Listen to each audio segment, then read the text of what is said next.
Goldsmith. Serena Goldsmith is a licensed clinical social worker and practicing psychotherapist who has received her Bachelor of Arts degree from Occidental College and her Master of Social Work degree from California State University, San Marcos. In addition to her years of professional experience providing individual and group therapy assessments, crisis intervention, and case management services to clients with bipolar disorders and other mental health diagnoses, Serena also has over 30 years of lived experience with bipolar type 1 disorder.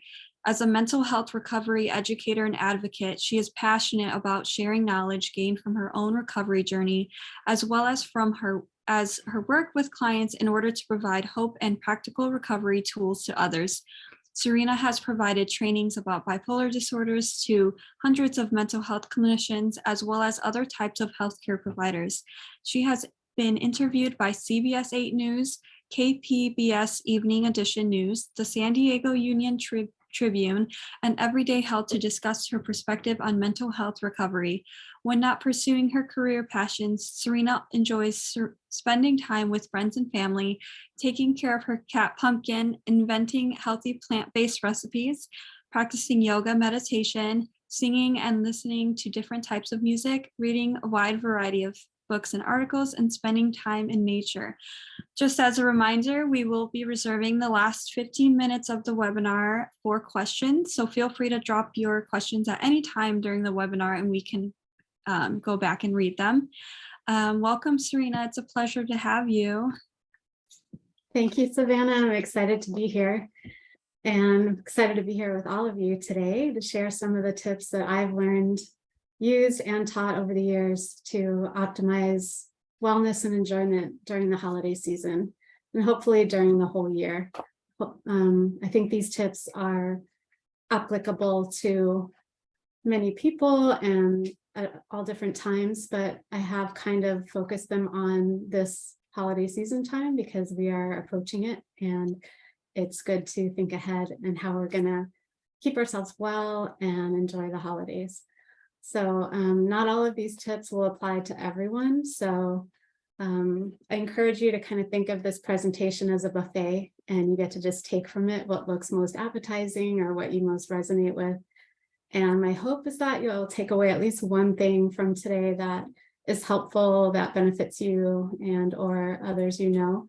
And if it's one thing, then that's great. And I feel like my job's been done. So I'm going to say that let's see, here we go. I believe in a holistic approach to life and to the work I do.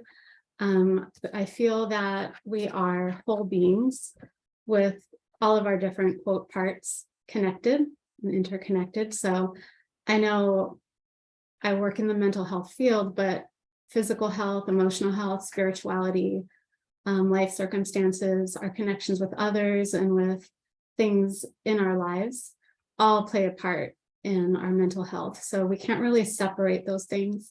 And so the tips I'm going to be sharing kind of touch on all those different levels and areas of us, as well as overlap themselves. So even though I tried to separate them into 6 categories, you'll see that they overlap and there's similarities between them. So I also just have a caveat that I don't want these ideas or suggestions to be a source of stress or for people to think that they have to implement all of these things in order to have a good holiday season or keep themselves well, because that would be counterproductive. We want to reduce stress, not add to it. So, if you find something that you can implement, something simple, and it helps, then that's great. I see that as a success. And I also believe in one step at a time. Taking small steps usually leads to the best outcomes. So next slide. My number one tip, which I'm starting with partly because this talk is for International Bipolar Foundation, and I'm imagining a lot of the audience is affected by bipolar disorder in some way, whether it's you who have the experience or a loved one or someone who's close to you. So the importance of maintaining a routine and healthy habits is important for everyone. especially for those of us who are more vulnerable to mood instability and other mental health symptoms.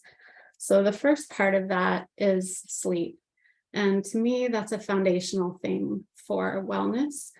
And I know in my experience with bipolar, I had a lot of very severe episodes, and sleep was a really big thing that would tell me I was going into a mania, for example, when I stopped being able to sleep. And it would be more than one night, 2 nights, 3 nights a week. So the more that we can regulate our sleep-wake cycle, the better, especially this time of year. So having that consistent bedtime and getting up time, waking up time is important as much as possible, because I know a lot of people travel, there's different time zones, there's jet lag. And so whatever you can do to do the best with that. I know parties or get-togethers, dinners can go late, maybe later than your normal bedtime. So just thinking about that, thinking how you can put that into, finding that consistency and routine during maybe a busier time in your life. So one thing that helps me and a lot of my clients is just having that routine before bed where you're winding down, you're relaxing, you're not on your computer, on your phone, or if you are, you at least have a blue light filter, because that blue light can really wake us up and put us on alert, rather than supporting our wind down time before bed. So some people enjoy just stretching, taking a warm shower, drinking some hot chamomile tea, or reading something relaxing or enjoyable. Being in darker light, all those things can be helpful during that wind down period, which an hour would be good if you can do that, but whatever you can do is good, rather than just going straight from being very active to trying to make yourself fall asleep. And the eating part, I know during the holidays that can be, we can be offered more foods than we usually eat. More desserts or more things that are not on the healthy side. So the more that you can stay on track with healthy eating regular meals, or whatever works best for you, because for different people, they're different with, maybe they eat small, frequent meals or larger 3 meals a day. I tend to be someone who eats smaller meals. So if I know I'm going to a party or a dinner, I'll eat something healthy before I go, and then I won't have to eat as much of the maybe questionable healthy food there, and then portions and desserts. So maybe there's a dessert you really want to have. Maybe you could split it with someone or not eat the whole thing. And then alcohol, that's also something that's probably more prevalent during the holidays, and it's more, people are celebrating with it. So there's a few different things with alcohol. One is if you're taking medication, it can be not a good idea to mix alcohol with certain medications. And so you'd want to know if you're taking a medication that is not good to have alcohol with. Also, alcohol is a depressant, and this time of year can already contribute to depression because there's less light. There's other reasons why people may be feeling sad this time of year. So if you can avoid alcohol or minimize it, that can help you feel better and stay well. And continuing on with tip number 1. So part of the healthy eating relates to the brain-gut connection. And there's a lot more research now that really supports how important that is, and how, for example, the majority of our serotonin is manufactured in our gut, and what we eat affects, how our brain operates and how we feel. So there is that connection between inflammation and depression and other mental health issues. So if we can reduce our inflammation, one way can be through diet, eating anti-inflammatory foods that are colorful, high in antioxidants, whole foods rather than processed foods. At least going in that direction, trying not to eat as much junk food or any, and really focusing on the fruits, vegetables, whole grains. And If you eat animal products, organic is healthier. So I think those are the main things for sleep and diet that I wanted to mention.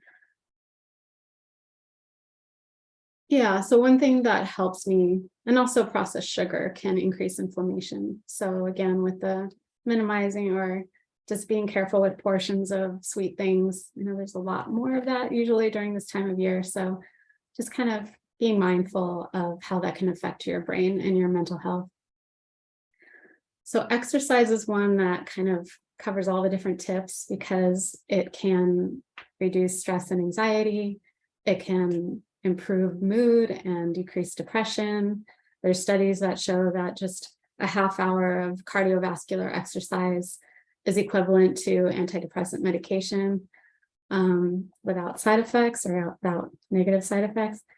And if you are feeling depressed and having a lower appetite, it can help increase appetite. And what I found for me is when I exercise more, I reach for healthier foods rather than the less healthy foods. And it can also improve sleep because you're building up that sleep hunger when you're getting out the energy in your body.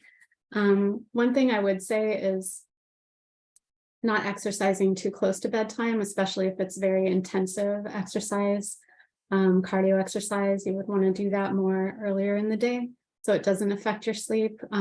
But calming exercises like walking, yoga, tai chi, or swimming can be fine any time of day.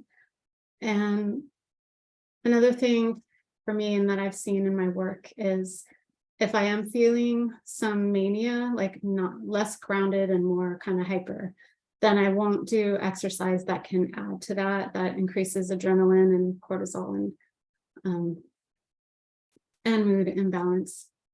But if I am feeling kind of down, then that exercise can kind of help bring back to balance. So it's being aware of where you are with how you're feeling, with your mood, and then using those forms of exercise that will bring you back to center. And, if you already have an exercise routine and it's working for you, that's great. And I know that holiday times, if they're busier and chaotic, that can be an excuse to put our exercise routine on hold, but this is a time when we might need it the most. So I'd encourage you to still fit it in. And if you have a workout buddy or someone you can walk with or be accountable to, that can be really helpful too, to kind of keep us on track. Another tip I've used with exercise is just doing something first thing in the morning before I start my other activities, because that way I know I've done something, maybe like 15 minutes of yoga or some strength building exercises. So tip number two, set your intentions and plan ahead. So I was already kind of alluding to planning ahead with the exercise and the eating. So with setting your intentions, I would say, ask yourself, what is most important to you to experience during this time of year? What do you most want to experience? Who do you most want to spend time with? And how can you make things more enjoyable for yourself? And then having realistic expectations, because we don't want to set ourselves up for saying, oh, I can do all these things, which I tend to do, overbook myself, or my eyes are bigger than whatever. And instead think about, okay, is this good for my health? Trying to do all these things, or should I say no to a few things or spread them out more, just based on knowing yourself. And maybe there's times where you do feel like you can do a lot more than other times. And it's kind of honoring that and paying attention to yourself and, what you're able to do. So going back to that, what's most important to you, I think that can be key for the whole holiday season, because I know it can be easy to just get sucked into things and go with the flow and not really think, what do I most want to make sure I have during this time, and what do I love about this season? Is it the holiday lights? Is it the smells from the kitchen, or the candles, or being involved in religious community, spirituality, different ways to celebrate? and connect with yourself and with your spiritual self. This is the darker time of year, and symbolically in a lot of cultures, we are looking for that light in the darkness. And that can be a time of inner reflection and thinking about, how you want your life to be in the next year. So it can be a lot of things for a lot of people, of course, like getting together with family. That may be the most important, or having that sense of community, or maybe learning about other cultures and how they celebrate things. I mean, I know this world is very rich with all different types of cultures and celebrations, and in the US, what I'm familiar with is like Thanksgiving, Hanukkah, Christmas, Kwanzaa, New Year's. But there's so many other ways that people, celebrate or honor this time of year. So it can be interesting to learn about others' ways of just sharing, their experiences. And so for planning ahead, I put creating a to-do list and a daily schedule. So it doesn't have to be rigid, doesn't have to be, okay, every day at 8:30 I have to do this, but just having an idea of what days ahead of time you want to devote to what things. So maybe if you are, hosting a dinner and you need to bake certain things or prepare foods, then kind of have an idea, okay, when am I going to go shopping, and plan the menu so you know what you need to buy when you go food shopping, or you're not forgetting things and having to go back again, or, ask for help, line up people who are able to help with meal prep or cleanup. Those are just little examples of, planning ahead, which may or may not apply for what people are doing, but also like what kinds of social activities do you want to do? Goes back to not overscheduling yourself, but also thinking about what do you really want to do and prioritizing that. So that's where the daily schedule and the weekly schedule can help. And now it's November 8th. And so there's some weeks before Thanksgiving, and you can start thinking about, the next few weeks. You may be traveling, so you might need to plan ahead with, making sure you have everything as far as medications or anything else that you're going to need during that time. And talking to healthcare providers ahead of time if necessary, which I'll talk about more later. So I think tip number 2, we have another page here. So I already kind of mentioned that setting boundaries and limits. So that goes along with not overscheduling yourself. So if you want to prioritize your health and wellness, you need to prioritize you and know that it's okay to say no when you need to. That healthy boundaries are important for your own well-being and for others too. Like, they need to know and honor your limits. And scheduling time for your self-care and alone time to recharge. I know a lot of us, in my work, I've seen a lot of people with bipolar diagnoses and other mental health diagnoses who really do recharge when they're alone. And sometimes we can feel overstimulated by being around people too much or having too much social activities. And it can be draining, even though it can be fun. So it's finding that time for yourself when you can just sit and think and journal or whatever recharges you, rest, take a nap. And self-care, maybe a massage or whatever you enjoy doing, pedicure. There's all kinds of different types of self-care, taking a walk in nature. Nature can be very healing, and it can get us back in touch with that natural rhythm that our bodies are aligned with, I think, that we can tend to ignore. So even just sitting against a tree, you can feel that, or grounding, walking. It might be cold to walk barefoot, but I like doing that as a form of grounding, just feeling the earth in my feet. There's a whole lot of research on how beneficial that can be. And writing down the things that help you feel good. I call them wellness tools. So for me, when I've written them down, it helps me remember when I'm not in a good place. Sometimes if I'm not feeling good, it's hard for me to remember all my different options of what I can do that could help me feel better. So if you write them down ahead of time, then you can pull out that list when you need it and schedule them in to your day as needed. And this time of year, there tends to be less sunlight, depending on where you live. But I know even here in California, we have less sunlight than other times of the year.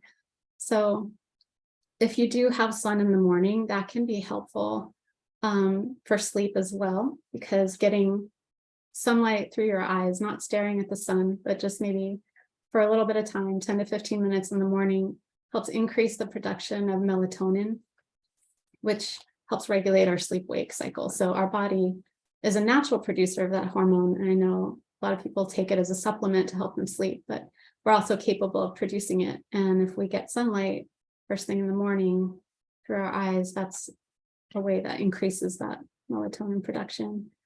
And light box therapy is another thing that people with a seasonal affective disorder sometimes use, which it is like sunlight. And you just, I know Verilux is a company that makes those. I don't know what other companies are out there, but you just sit in front of the box for a certain amount of time and get that substitute sunlight that can help boost your mood. And for me, I had to be careful using that, making sure it didn't induce mania, because too much can actually do that for some people. Let's see if there's anything else. And just kind of focusing on one thing at a time. Try not to overwhelm yourself, even with self-care. Like, you don't have to squeeze in 10 self-care things to feel like you've done self-care. It can be simple. It could be 5 minutes. It could be turning on a meditation app on your phone, or just stretching, or petting your pet, or, something that doesn't take very much time and is simple, but it can make a difference. Okay. The next tip is managing and reducing stress and anxiety. So the reducing part is, if there are things or stressors that are causing us stress that we have control over changing, then we probably will want to change as much of that as we can to reduce our stress. But some things are out of our control, and it's more about managing the stress rather than changing the source of the stress. So one area that can help a lot of people during this time of year, there's tends to be more financial stress for families and people. They feel pressure to buy presents for family members or children. And so setting a budget ahead of time can be a helpful way to relieve some of that stress. So like what you're able to buy without, causing too much stress on the financial side. And making homemade gifts can be a really nice thing that people appreciate, that, doesn't cost a lot, but shows that it can be very thoughtful, shows that you care. And shopping online, sometimes you can avoid the stress of, being in malls or around a lot of people in stores, and maybe find better deals. So that's just an example of a source of stress that maybe we can have some control over if we plan ahead. And then again, the healthy boundaries. So it's another area we might be able to make a change in the source of the stress. Instead of just accepting or believing that you have to say yes to everyone, if you start acknowledging it's important to say yes to yourself first, then you may have less demands on your time, which can reduce your stress and anxiety. I put this quote here that from Thich Nhat Hanh, who's a Buddhist monk who recently passed, said, "The most precious gift we can offer anyone is our attention. When mindfulness embraces those we love, they will bloom like flowers." I thought that was a beautiful quote. And so mindfulness is about being in the present moment.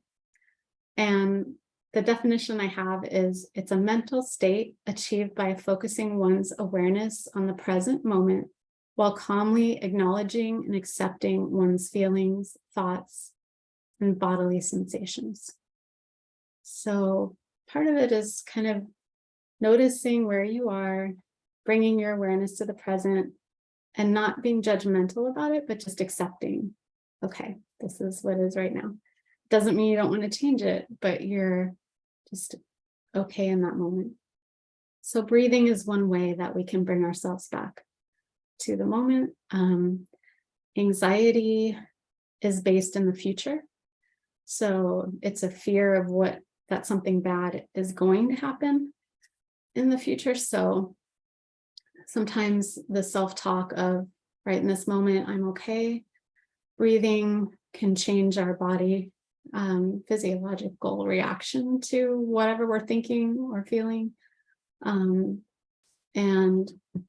there's a lot of different types of self-talk that some might work better for you than others, but one I like is just right in this moment, I'm okay. And I trust that in future moments, I'll also be okay. And worry again is based on the future. So if you can, do everything you can do for the things you want to accomplish and experience, and then just be okay in the moment, bring yourself back. So there is a breathing technique I would like to teach in a little bit. So even just becoming aware, if you're breathing shallowly, to intentionally breathe more deeply into your lower abdomen can make a big difference in, lowering that anxiety. And the 5-4-3-2-1 grounding technique is something I use often with clients. If someone's remembering a traumatic event and they kind of go back into that, I'll often use the 5-4-3-2-1 to bring them back to the present. So it's pretty simple. You just name 5 things you can see around you. So it's tuning into your 5 senses. So the first one is see. And you can just look around you. You don't have to say it out loud if you're around other people, but just noticing maybe something detailed that you might not have if you weren't paying attention. And then 4 things you can feel or touch. So maybe that's your feet on the ground. Maybe your hand is on your leg and you can feel the fabric of your pants. Maybe you're holding something in your hand, or you can pick up something and feel it. And just really pay attention to how it feels, the texture, the fact that you're holding it. And then 3 things you can hear. So often we block out extraneous noises like clock ticking or some background noise. But when we tune in to what's around us and just kind of stop and be quiet, we can hear things. And so it's using our sense of hearing to bring us into the present moment. And then some people do 2 things you can smell and 1 thing you can taste, but I like combining those because sometimes it's hard to think of 2 if you're not eating something or there's not something strong smell around you. But yeah, something you can smell, something you can taste, and then 1 thing you're grateful for. That's what I do for the 1. So even if it's just a few of those things, like, okay, I see 2 things around me, I feel this and this, that could be enough to just kind of bring you back into this moment instead of thinking about the past or the future. And continuing with tip number 3 for anxiety, reducing or eliminating caffeine can go a long way in reducing anxiety. And this is something I ask like all my clients who struggle with anxiety, kind of one of the first things I ask, because people don't always think about that connection between caffeine and anxiety. But if we start there, then a lot of times the anxiety gets a lot less and much more easily manageable. So if you find that, well, if you're a coffee drinker or an energy drinker, maybe see if you can gradually reduce that amount and if that helps with anxiety. Or if you don't have it that often, maybe avoid it for a while if this is a time of year that increases your anxiety. Again, exercise, whatever form that is, can have a big impact on anxiety. And is there something else I was going to say about that? Consistency can be helpful, but even if there's some days you have more time to exercise and other days you can't, just doing what you can go a long way. And the affirming self-talk, like I mentioned, in this moment, I'm okay. I trust I'll continue to be okay. This will pass. I'm grateful for this reminder that I'm alive. It's okay to be grateful for the things that are unpleasant also. And going through an anxiety attack, a panic attack is definitely unpleasant. But if we think about, okay, I'm going to get through this, I have before, those kinds of thoughts and self-talk can help. And if it's, if the stress and anxiety gets to the point where it feels like unmanageable, or it's getting in the way of you being able to do the things you need to do, then reach out for support. If you have a therapist, schedule an extra session, or talk to a friend, someone you trust, and just not feeling alone can go a long way in helping us feel better. And so this 4-7-8 relaxing breath technique is something that I've practiced myself, and I've taught to pretty much everyone I've worked with, because I feel like it's simple but so effective, and in some cases completely life-changing. So if this is the one thing you get from the webinar and take with you, then that's awesome, because if this is practiced on a daily basis, at least twice a day for a few months, you will see permanent change in your ability to go out of fight or flight into relaxation response, or rest and digest response, as they say. So one of the problems in our society is that we keep ourselves in fight or flight a lot of the time. And a long time ago, when we were, living in the wild, we would go into that state to survive. Like if we were being chased by a wild animal, we would need a lot of extra adrenaline and all the blood to rush to our extremities, our arms and legs, so we could run faster, and our digestion would stop in order to do that. And all these bodily processes would change to keep us alive. But nowadays, we're not usually running away from a wild animal and not experiencing life or death situations, but we're still staying in fight or flight because we have a work deadline, or because, something happened with a friendship, or we have to finish making this meal before people arrive. So we don't want to stay in that fight or flight state any more than we have to. And we want to learn tools to bring ourselves back into the relaxed state. So I will demonstrate this, and feel free to practice it with me, because it's simple and it doesn't take very long.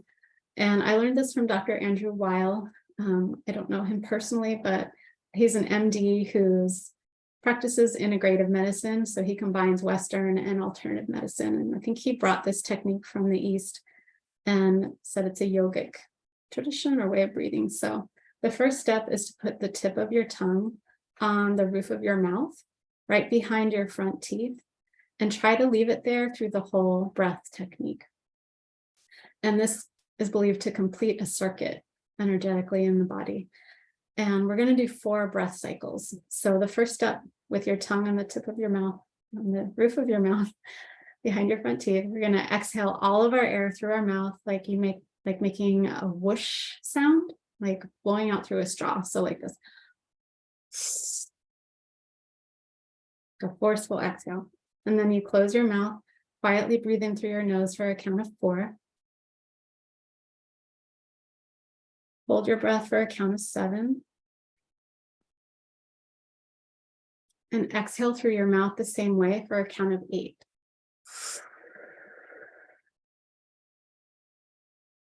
And again, in for 4. Hold for 7. Out for 8.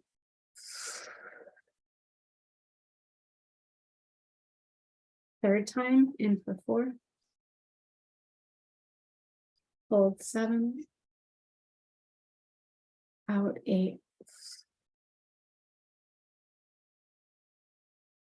And last time, in for 4. Hold 7. Out 8.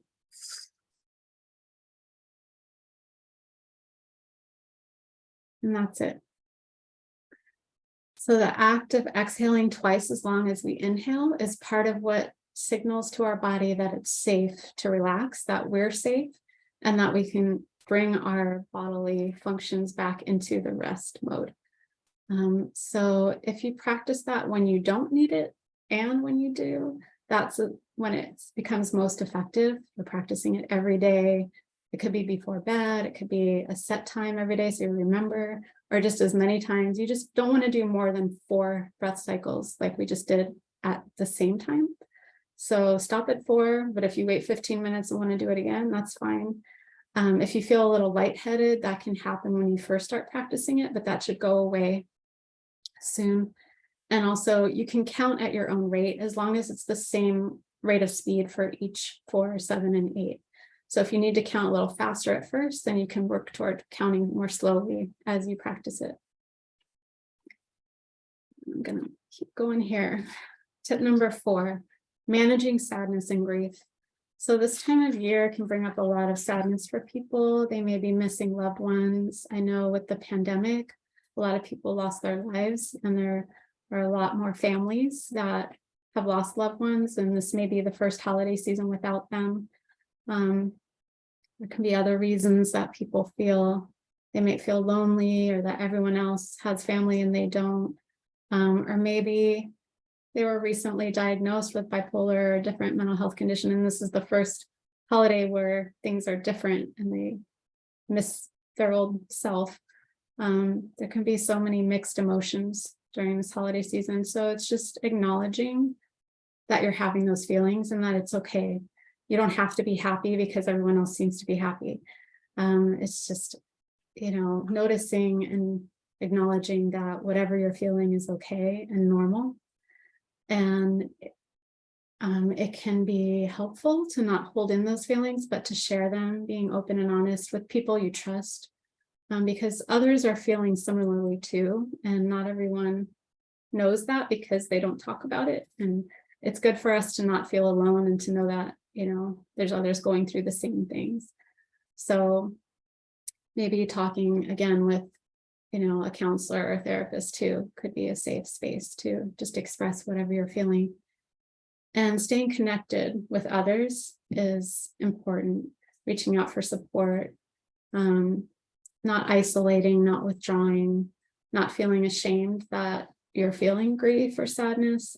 And if it is a loved one who's passed, and maybe this is your first holiday season without them, or maybe, it's the 10th, or, it was a long time, but they're on your mind, it can feel good to honor their memory in a way that's special for you or that's meaningful for you. And maybe do it with family or with friends or by yourself.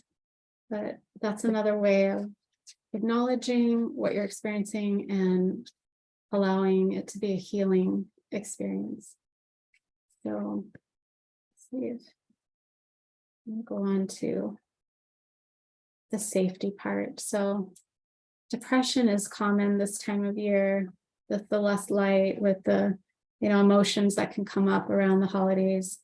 And so I always kind of put this into all of my talks that if you or someone is feeling unsafe, either go to your local emergency department, call the Suicide and Crisis Lifeline, which is changed to 988. So it's just a 3 number, like 911 is 3 numbers to get emergency. 988 is to get the suicide lifeline throughout the country, throughout the US. Or you can text the 24/7 crisis text line. That's also a national text line in the US, texting the word home, HOME, to 741-741.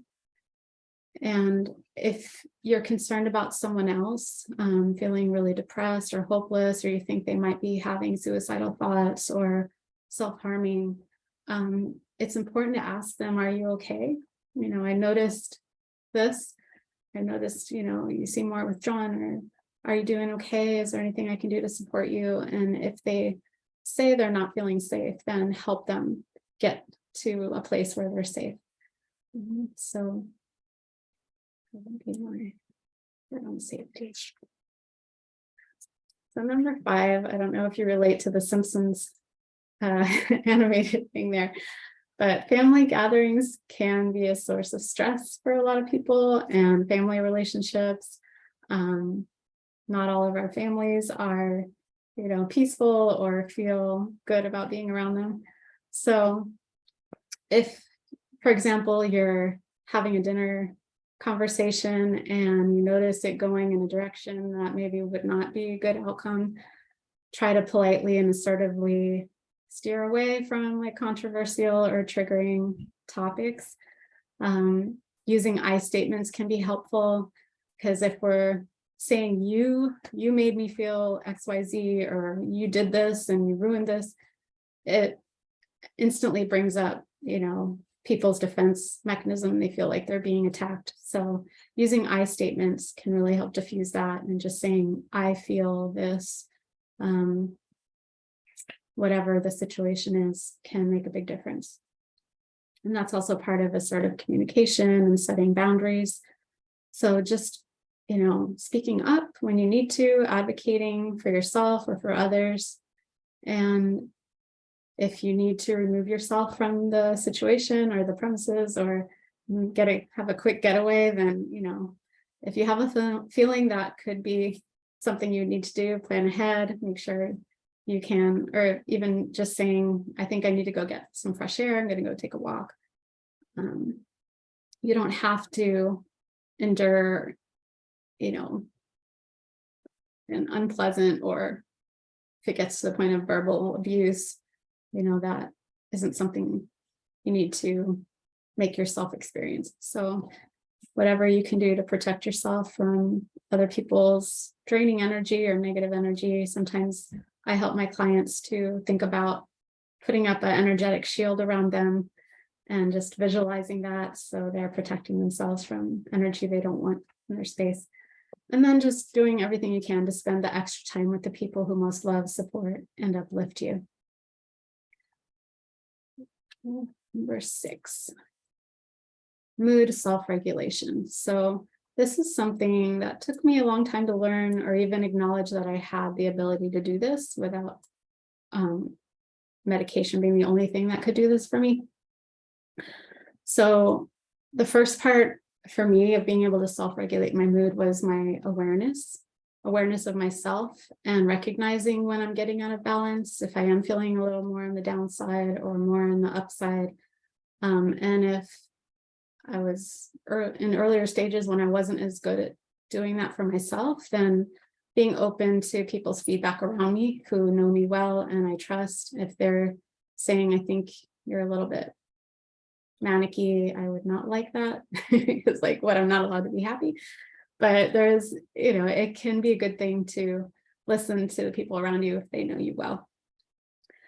And using a grounding tool, like putting your feet in the ground. I know if I am feeling a little too hyper, because that can happen when I'm around a lot of people, I get excited. Maybe I haven't seen family members in a long time, or even just traveling or flying can shift our mood. So imagining bringing your energy downwards, whatever helps with that.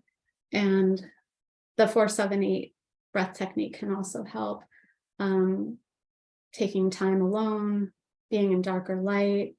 And then if you're feeling more down, then the things that bring you up, Oh, another thing with grounding is heavier foods. So not necessarily unhealthy, but like root vegetables, more dense, heavier foods can have helped me, at least, and other people I know, to go from a little too high to back to ground zero.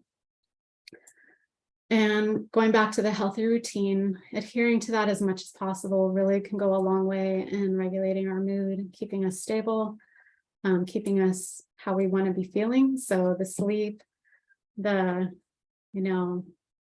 wake up time, the exercise, the just following your schedule that you've planned ahead of time.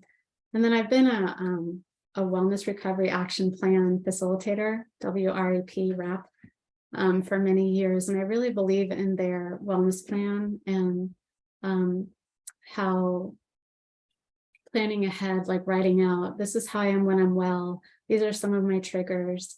These are things that are warning signs that I'm heading toward a crisis. These are the things that help me. These are a list of my wellness tools. Having it all in one little booklet can be helpful, and involving your support system if you can, healthcare providers if you can. I know for me, because sleep is so important for maintaining my mood stability, if I know I'm traveling and I have a concern that I'm not in my normal sleeping environment, it might be a different time zone, there might be just other factors that make it harder for me to sleep, I'll talk to my doctor, say, okay, what's my backup plan? What's my, if emergency break glass medication I can use, or anything like that. So that's an example of wellness plan that includes healthcare providers or just family members, friends, people who can support you. If you do get to a point that is approaching a crisis, then they will already know what you wanted them to do and how you wanted them to help you. So there are other examples out there, but because I'm familiar with WRAP, these are their websites, copelandcenter.com and wellnessrecoveryactionplan.com. The wellnessrecoveryactionplan.com one is where you can find the books that you can order if you want your own WRAP book, or there's many different types for different populations. And then going back to your intentions, like reminding yourself what was most important to you, or what is most important to you, what did you really want to experience, and use that as motivation to do all the things you need to do to maintain your mental health and your mood stability. Because sometimes it's easy to get swept away and not think about those things, but if you're keeping in mind what's most important to you, use that as your motivation to do the things that are best for you. So I think we've had our Q&A time. So Milo Snowman, thank you for listening to my 6 tips. And we can open it up to questions, I think, with Savannah. Yeah, there are a few questions on Facebook, and feel free, anyone who is viewing on Zoom, to drop it in the Q&A box. But on Facebook, I had some questions about how do you encourage your people in your life that are struggling to take these 6 steps? How do you introduce that conversation? Well, that's a little tricky because we can't make anyone do something they don't want to do. But if they're open to something, or approaching it or presenting it in a way that would be, okay, this would be the good opening to start. Oh, I just learned this, relaxing breath technique. Would you want to practice it with me? Or, because again, these tips are just ideas and suggestions and things that I found helpful for myself and in the work I've done and working with others. And they all, like, if you focus on one thing, it'll help the other things. So I think it's a matter of, okay, what is that person open to? I always meet people where they are and find out, what they want to do, what's important to them, and then offer it that way. So, yeah. And someone was wondering, because you mentioned that you are interested in more of a holistic approach. So your tips on finding different meditation and breathing techniques. Oh, so there's so much out there now that's free and accessible, like on YouTube or just Googling things online. There's so many free apps that you can download onto your phone, like Headspace and Calm, I think it's called, and there Sync Tuition is an interesting one. That one might not be free, but yeah. So maybe starting there. I know on YouTube, I find a lot of my guided meditations I like, because when I'm leading someone else through a guided meditation, I'll be saying it for them and they're following my words. But if I want to do it for myself, I'll listen to someone else. So often I'll do that, find a video on YouTube, just put guided visualization for anxiety or stress reduction, or just guided visualizations. There'll be so much that comes up. So I would go for the free ones first, because there's so much out there. And also just tuning into yourself and asking yourself, what do I feel guided towards? Like, we have so much inner wisdom and guidance that we sometimes forget to tune into.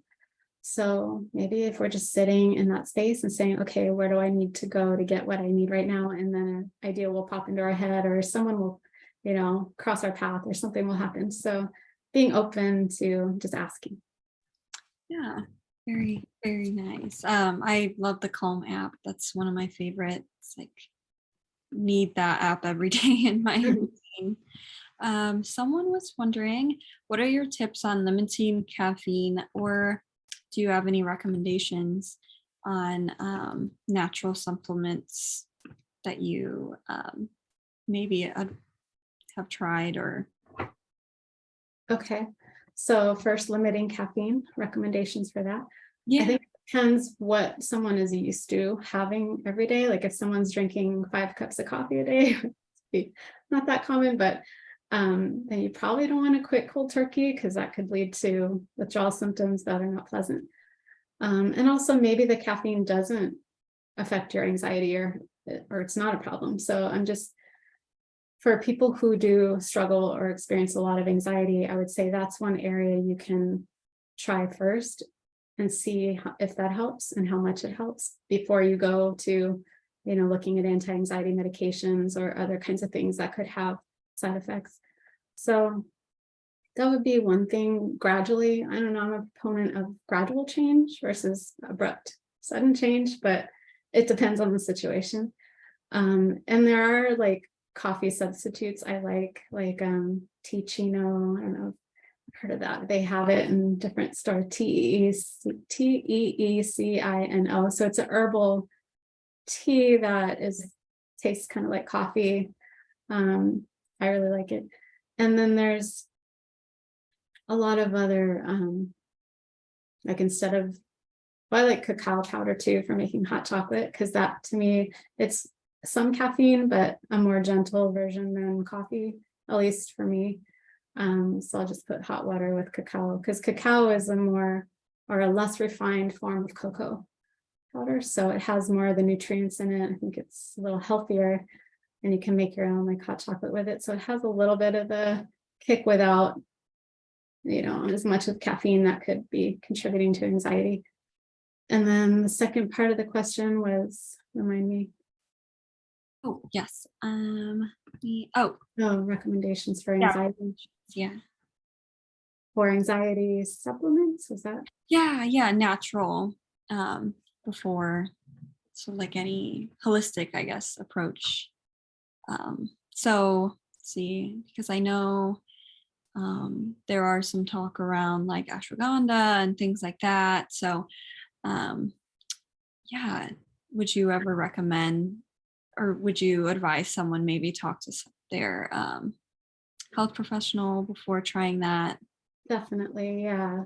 Shy away from recommending any particular types of supplements that we ingest, because they can, even if they're quote natural, they can interact with other things we might be taking. Or like for me, I have an autoimmune condition, I have Crohn's disease, so I can't have certain supplements because they can trigger autoimmune response. So I would start with the things like the breathing, the exercise, yoga. And then if you're interested in taking something, then talk to your doctor, healthcare provider, nutritionist. There are a lot of nutritionists out there that specialize in the mental health nutrition area, the gut-brain connection. So that could be a resource that could be helpful if you search for nutritionists in your area. They might not have to be in your area, maybe just in your state, since a lot is telehealth now. Yeah. And our last question is, how would you, and what are your recommendations on disclosing someone's bipolar diagnosis to maybe family members, or like on Christmas Day, or how would you recommend having that open conversation with your family members? Oh, wow. So this is from the person who has the diagnosis? Yes. Okay, because every situation would be different. Like I would want to talk to them about, okay, what is your relationship like with your family members? Which family members, how well do they know you? And if you're feeling like they've witnessed you go through symptoms or things and didn't understand, then it could be, a really helpful way for them to learn more about it and learn how to support you. Because a lot of times our family members are well-meaning and well-intentioned, but some of the things they say or do are the opposite, like have the opposite effect on making us feel worse. So the educational part, I know NAMI, the National Alliance on Mental Illness, is a nationwide organization, and they provide a lot of education and classes and groups for family members of people with mental health diagnoses. And that can be a way that family members learn more about how they can support their loved one, learn more about like what it is and, how it can affect people in different ways. And it's great that it's led by a facilitator who themselves is a family member. of someone with a mental health condition, and also the peer-to-peer classes they have are led by peers, people like me with lived experience. So that can be a helpful thing too, to have them learn from someone who's not you, and then explaining what your experience is and what you're doing to stay well and how they can help you with that, I think might be a good approach. Yeah, that's amazing. Thank you. That wraps up our questions today. Thank you everyone for joining us. We hope you gained valuable information, and thank you so much to our host, Serena Goldsmith, for joining us and sharing your story and all your amazing advice. We are so grateful for you. If you enjoyed our webinar, please let us know in your thoughts in the comments, and make sure to check out our other videos and subscribe to our YouTube channel so you don't miss any webinars in the future. Thank you, Serena, and everyone, and we will see you next time. Oh, Savannah, can I show that one? Oh, yes. There's the IBPF. Okay. Yeah, great. Let me see if I can get that. Share screen. So, I need 1 second. Yeah, I just want to say that International Bipolar Foundation is an amazing organization, and I support them wholeheartedly. I've done a lot of volunteer work and talks and blogs that are on the website, and so have so many other amazing people, researchers and people who've gone through bipolar, family members. And so I think it's amazing that IBPF provides the free Healthy Living with Bipolar books to anyone who needs one, wants one in any country. I think that's so important. So I think maybe this will work.